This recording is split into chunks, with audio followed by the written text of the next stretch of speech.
Cute ng anak mo. Minsan sinasabi niya lahat ng color. What is that? What is that?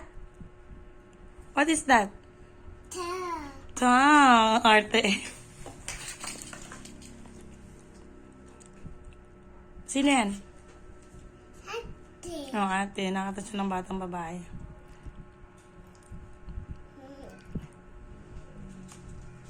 Love mo ate. Wala kang ate dun sa Bataan. Puro bulugan. Bye-bye. Tet. Ate, intet na eh.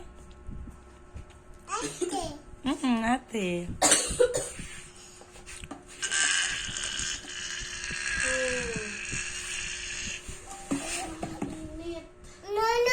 No. Tadya pala sa balkon. Talaga napakainit. Sarap pagising ko, pawis na pawis ako para hindi na ako mag-iinit. Kami nga, nakabukas ng pinto tsaka bintana eh. Pero pag nakahiga na ako, hindi na ako pinapawis.